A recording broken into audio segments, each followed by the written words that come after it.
Hello, fabulous friends and fans. I am here, returning guest, the returning champion, Nick Dagan Best.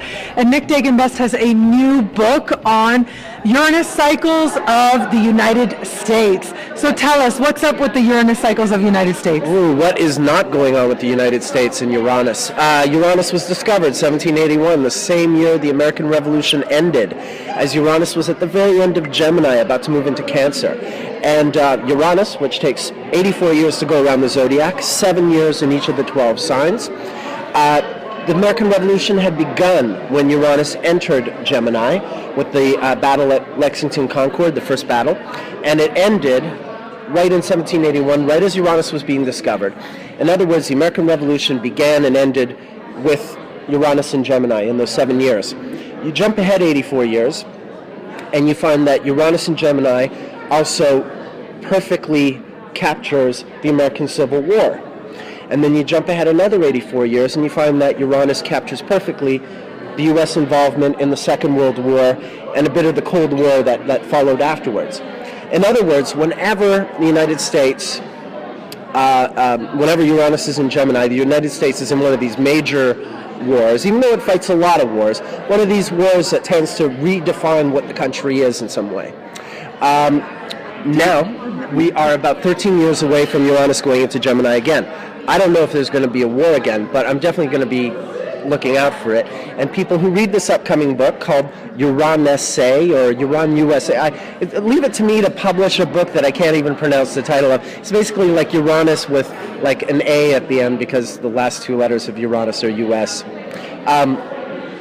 The book will explain all of this and speculate on where things might go in the next 13 years. So you've written a lot about Uranus. You've also given a lot of talks about Uranus. What is it? What fascinates you about this planet? Well, actually, it's the thing that fascinates me about Uranus, really, I wouldn't say it fascinates me any more or less than any other planet, but it really is the best planet to use in order to talk about the tropical zodiac. And that's what I'm really doing. Because it spends 7 years in each of the 12 signs, that's the perfect amount of time to sort of look at a period of history and distinguish it from other periods, even better than a decade, really. To look at sort of cultural changes, political changes, zeitgeist-type transformations that happen.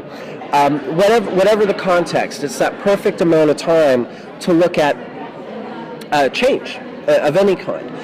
And so that passage just allows me to look at each of the 12 signs individually and distinguish them from the other 11. And so right now, finally, Uranus in Aries.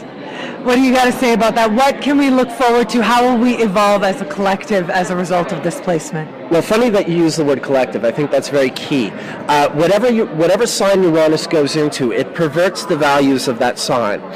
Aries is a sign of the individual, of a singular force, of a leader. And whenever Uranus is in Aries, just like back in the 20s and 30s when you had a lot of labor unions and a lot of riots and movements of mass collectives, just now, like with the Occupy movement, what you wind up getting is masses of people acting like one Aries individual, which is contrary to the values of Aries. Aries wants to see one person in charge. When it comes to Uranus and Aries, you see massive groups cooperating in charge and acting like a singular force. And I think that's in keeping with whatever Uranus does to any of the 12 signs. But it's also very youthful as well, right? It's a singular force, but because it's Aries, would you say there's a youthful element to it? Well, that's a common idea. I think the thing about Uranus that makes people think it's useful, or youthful rather, is that it has a sort of personality of a teenager, and so we sort of think of it that way. But frankly, no. I think Uranus is a force that shows itself with people of any age. I really do. Well, I see Uranus radiating from you. You've obviously created a very strong connection with this planet of brilliance. Thank you so much. You're always a great guest. I'm so grateful that you're on again. Thank you. Shucks, Nadiya. Thank you. You rock. And thank you for being here to celebrate Nick Dagan Best with me. Until we connect again, take care.